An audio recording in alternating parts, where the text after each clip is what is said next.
Madame, Messieurs les ministres, Mesdames, Messieurs les élus, les parlementaires, Monsieur le directeur, Mesdames, Messieurs les salariés de cette belle entreprise. J'avais plusieurs raisons de venir aujourd'hui en Tarn-et-Garonne. D'abord de retrouver Sylvia Pinel, que j'avais non pas perdu de vue, mais qui s'était éloignée par les fonctions qu'elle occupe aujourd'hui à la région du gouvernement de la France. Je suis venu avec des ministres, Jean-Michel Baillet, qui, je crois, est connu dans le département, et Michel Sapin, parce que ici, nous sommes véritablement dans une usine qui représente l'avenir de l'industrie de notre pays. La seconde raison de ma présence ici dans le Tarn-et-Garonne, c'est de démontrer que l'on peut avoir une entreprise de très haute technologie ancrée dans un territoire rural et que l'industrie et la ruralité font bon ménage. Car l'industrie a besoin d'un environnement comme celui que vous avez autour de vous et en même temps de salariés formés, qualifiés, capables sur tous les lieux de notre territoire de fournir les compétences et les talents au service d'une technologie de très haut niveau.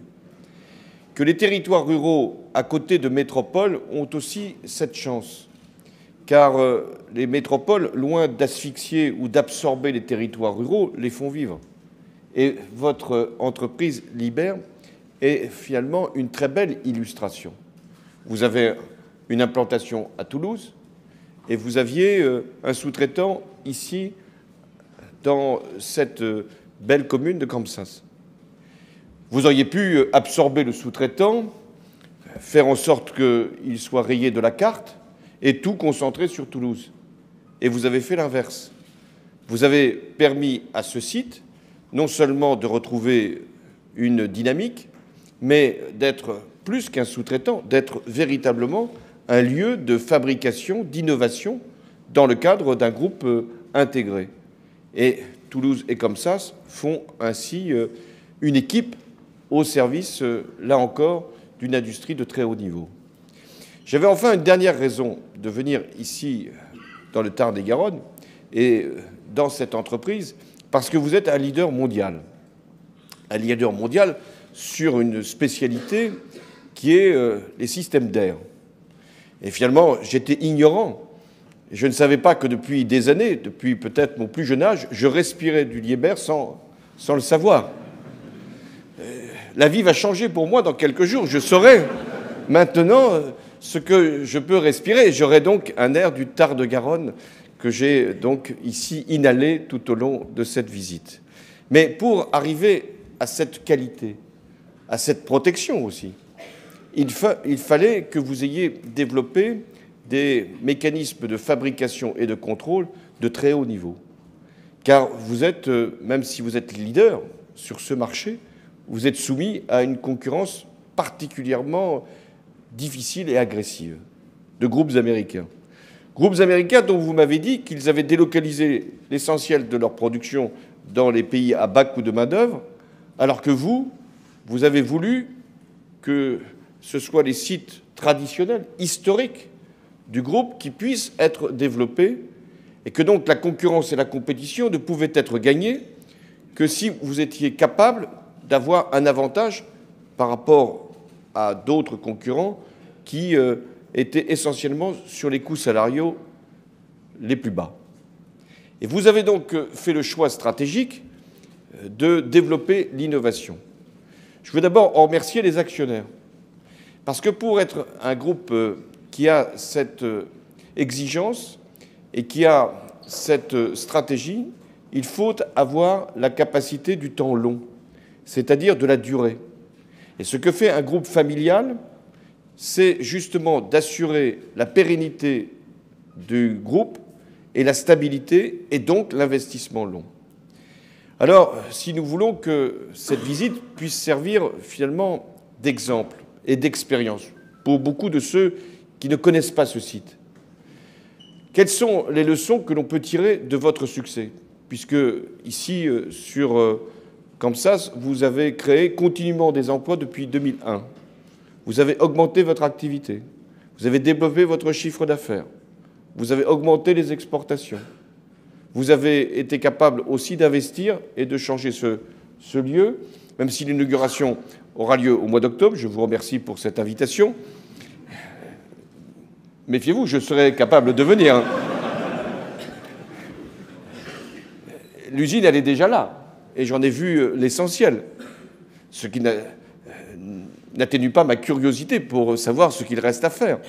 Mais qu'est-ce qu'il peut y avoir comme conclusion à tirer de cette capacité qui a été la vôtre et cette réussite exceptionnelle? Premièrement, il ne peut y avoir de succès que s'il y a de la recherche et du développement, puisque c'est à travers la technologie, à travers l'excellence, que vous allez être meilleur que les concurrents. Et donc, vous avez fait un gros effort en matière de recherche et de développement, puisque 15% de votre chiffre d'affaires sont consacrés à la recherche et au développement, notamment à Toulouse, aussi ici. Et grâce à cette ambition technologique, vous pouvez être en avance par rapport à vos compétiteurs. J'ai, en tant que président de la République, voulu, Michel Sapin nous l'a autorisé comme ministre de l'économie et des finances, j'ai voulu que nous puissions sécuriser le crédit impôt recherche, qui est un avantage considérable pour les entreprises qui, justement, de toute taille, font l'effort de recherche et de développement. Que l'on n'en discute plus les conditions, que l'on sache bien que ça a été investi dans la recherche et le développement, d'où les contrôles, mais que l'on puisse dire à ces entreprises, et notamment qui ont des actionnaires qui sont intéressés par les différentes incitations pour les localisations éventuelles, qu'ici, en France, chaque fois qu'il y a de la recherche et du développement, il y a un crédit d'impôt qui est lié à cet effort. La seconde condition pour avoir la réussite qui est la vôtre, c'est l'investissement. Il ne peut pas y avoir de gain de part de marché, il ne peut pas y avoir de développement de l'exportation ou tout simplement de chiffre d'affaires s'il n'y a pas des investissements qui, justement, permettent à l'effort de recherche de trouver sa traduction. Et la visite que j'ai faite, trop brève, m'a fait découvrir des machines assez incroyables, avec des vitesses pour les machines et les robots tout à fait impressionnantes, et aussi capacité à vérifier et à contrôler. Vous avez réalisé des investissements très importants sur ce site. Des machines qui représentent, je l'ai dit, l'usine du futur. Des robots. Le mot robot, parfois, fait peur. On se dit, mais s'il y a un robot, c'est qu'il n'y a plus humain.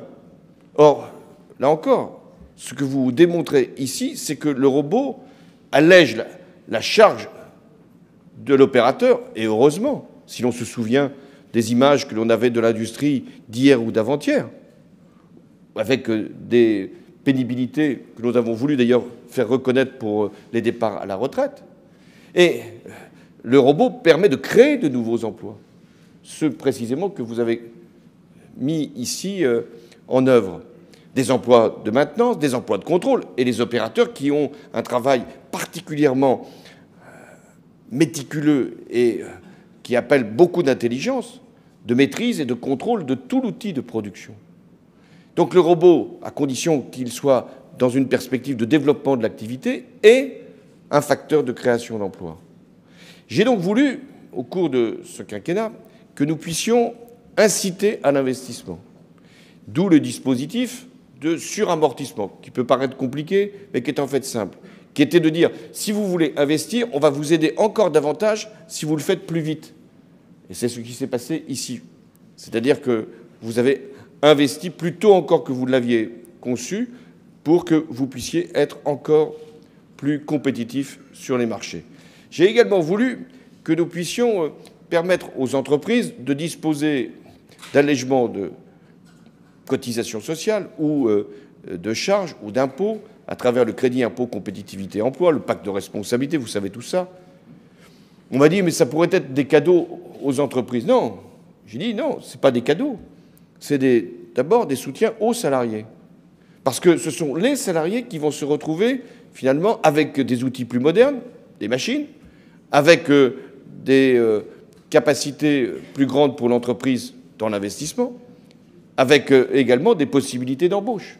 Et d'ailleurs, ici, le crédit impôt compétitivité emploi, a été utilisé pour l'embauche, pour l'investissement et pour l'exportation. La troisième condition de votre réussite, c'est la formation. Parce que c'est encore l'investissement humain qui est le plus rentable. C'est celui qui permet d'élever la qualification. Et ici, elle est là. La compétence, le savoir-faire, ce que vous êtes capable d'utiliser à travers ces machines qui vous sont données comme activité. Et vous avez fait l'effort aussi de formation.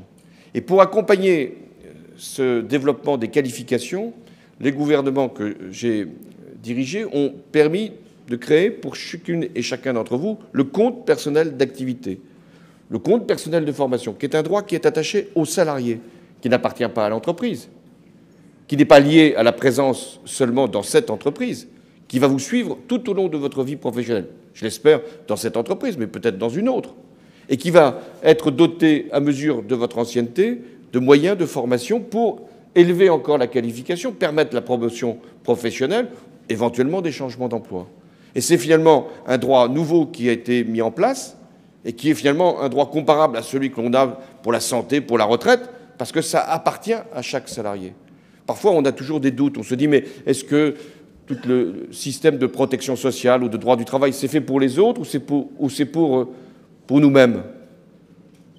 Et le compte personnel d'activité, c'est un droit pour tous, mais qui est attribué à chacun. D'ailleurs, pour la protection sociale, il en est de même. La retraite, c'est un droit pour tous, mais c'est un droit pour chacun, en fonction de sa durée de cotisation, en fonction des pénibilités des tâches qui ont été exercées. D'où, d'ailleurs, la possibilité pour ceux qui ont travaillé longtemps de partir plus tôt. Et la santé, c'est un droit collectif. On a droit à la santé, mais en même temps, c'est parce qu'on est assuré social, qu'on est à la sécurité sociale, qu'on peut aller se soigner et disposer, donc, on peut faire des comparaisons avec d'autres pays au monde, de disposer des garanties qui nous permettent d'être bien soignés. Même s'il faut aussi attirer dans les territoires ruraux des médecins, et c'est ce que nous avons fait avec notamment les maisons de santé. Dernier élément de votre succès, c'est le territoire rural lui-même. Je sais bien qu'il y a toujours dans nos territoires ruraux, et notamment ceux qui sont proches des métropoles, l'idée qu'il y aurait un abandon, qu'il y aurait un oubli. Moi, j'ai été président d'un conseil général d'un département rural, et je sais ce que peut parfois ressentir ceux qui sont loin, ceux qui ont le sentiment que la vie n'est pas faite pour eux, que le monde est menaçant, et qu'il y a toujours un risque de perdre ce que sont nos traditions, ce que sont nos habitudes, nos modes de vie. Et ce sentiment-là, il devient rapidement une forme d'exaspération et de colère. Il est lié souvent à des services publics, qui, lorsqu'ils disparaissent, apparaissent comme des manquements à ce que l'on a droit dans la République. Mais moi, j'ai veillé à ce que, précisément, pour les services publics, les écoles, nous puissions, à travers les créations de postes, garantir la présence des écoles en milieu rural. Que nous puissions, j'évoquais les maisons de santé, les maisons de services publics, que nous puissions maintenir une activité. Mais il n'y aura de territoire rural prospère que s'il y a des entreprises qui s'y installent. Mais il n'y aura d'entreprises que s'il y a des services publics. Tout se tient. Et donc nous devons veiller à ce que nos territoires ruraux puissent être considérés comme un atout. Moi, je l'ai toujours pensé. Et j'ai toujours cette réflexion, ayant maintenant, et depuis d'ailleurs longtemps, une très bonne connaissance de la France. On croit que c'est toujours mieux ailleurs. On croit que c'est toujours mieux avant et que c'est toujours mieux ailleurs. Alors on ne peut pas faire des voyages dans l'histoire, c'est dommage, mais on peut interroger les plus anciens pour savoir si c'était mieux avant. Mais on peut toujours faire des déplacements ailleurs. Je ne parle pas ailleurs à l'extérieur de la France, je parle en France. Ceux qui pensent que dans les métropoles, dans les quartiers, c'est mieux que dans les territoires ruraux, que les écoles sont forcément plus belles dans les territoires urbains que dans les territoires ruraux. J'ai souvent proposé qu'on fasse des voyages à l'intérieur de la France, qu'on aille voir comment vivent nos compatriotes, pour qu'on puisse comprendre ce que nous formons ensemble comme nation. Il faut non pas regarder les autres, mais regarder soi-même, savoir ce que l'on peut donner à notre pays, ce que l'on peut faire ensemble, ce qui nous unit. Parce que la France, c'est un pays justement d'une très grande diversité, avec des paysages, des territoires, des histoires très différentes. mais en même temps qui est uni sur des valeurs et des principes. Et c'est ce qu'il ne faut pas perdre, et notamment dans les jours qui viennent. Ce qui fait notre lien, qui fait que nous sommes tous des Français attachés à des valeurs et à des idéaux, qui ont bâti d'ailleurs l'image de notre pays partout dans le monde. Vous avez voulu évoquer l'Europe et évoquer le monde. Je le disais, 85% de vos produits sont exportés. Tout ce que vous fabriquez, c'est pour le monde. Et même ce que vous fabriquez pour des entreprises françaises, aéronautiques notamment, c'est pour le monde aussi, puisque ces entreprises les exportent. Imagine-t-on notre pays, avec notre technologie, coupé du monde, s'arrêtant de vendre au monde pour ne pas lui acheter. Bien sûr qu'il faut acheter au monde si l'on veut lui vendre. Il est rare qu'on puisse, certains tentent même aux États-Unis d'imposer ce raisonnement, mais il est rare de vouloir vendre aux autres et de refuser de leur acheter. Enfin, on peut tenter l'expérience. Non, il ne faut pas tenter l'expérience. Donc, il faut être conscient que le monde, bien sûr, n'est pas toujours rassurant. Quand on voit ce qui se produit, je ne parle pas simplement des guerres et des conflits, mais des nouveaux pays émergents qui imposent des modes de concurrence. On voit aussi les risques pour la planète avec le réchauffement climatique. Mais le monde, on doit le maîtriser. On doit, nous-mêmes, la France, être capable d'imposer nos normes et nos règles. Et c'est ce que nous faisons. Mais on doit aussi penser que ce qui va faire toujours la différence, c'est notre avance technologique. Et donc, les choix que nous devons faire pour l'avenir. Sur l'Europe, vos actionnaires sont européens. Ils pourraient se dire, si la France ne veut plus d'Europe, nous, on ne voudra plus de France. Ils n'ont pas fait ce raisonnement. Et heureusement. Parce qu'ils savent bien que nous sommes dans le même ensemble. Et même si la Suisse n'est pas dans l'Union européenne, la Suisse ne demande qu'une chose, c'est d'avoir les meilleurs rapports avec l'Union européenne pour accéder au marché intérieur. Vous êtes une entreprise qui utilise l'euro. L'euro, c'est la monnaie de tous au niveau de l'Europe. C'est aussi notre monnaie depuis maintenant 2002. Et ceux qui ne veulent plus d'euros ne savent pas très bien même ce qu'ils veulent. Ils en proposent même deux monnaies. Alors là, je déconseille. Une monnaie pour la poche gauche et une monnaie pour la poche droite. Laquelle sortir? À la fin, ils confondent, ils ne savent plus. Mais le pire, ce serait de ne plus avoir de monnaie du tout. Là, on reviendrait à l'économie de troc, ce qui n'est pas forcément une avancée vers le progrès. Donc, là encore, soyons conscients des enjeux. Ce qui va se produire aujourd'hui, dans quelques heures, jours maintenant, c'est un choix, bien sûr, pour la France. C'est ce que nous voulons faire de notre pays. Les valeurs que nous voulons qu'il puisse toujours porter, ce sont des modes de vie. Ça compte, le mode de vie. Savoir ce que nous faisons comme nation, quel est le type de relation que nous avons avec les uns et avec les autres, ce que nous pensons être la cohésion de notre société. Ça ne détermine pas la politique qui va être suivie. Ça, il y aura d'autres élections encore pour faire ce choix de direction. Mais c'est aussi un choix pour l'Europe et pour le monde. Moi, je peux vous livrer mon expérience, puisque pendant 5 ans, j'ai parcouru la France, mais j'ai parcouru le monde. La France est toujours regardée.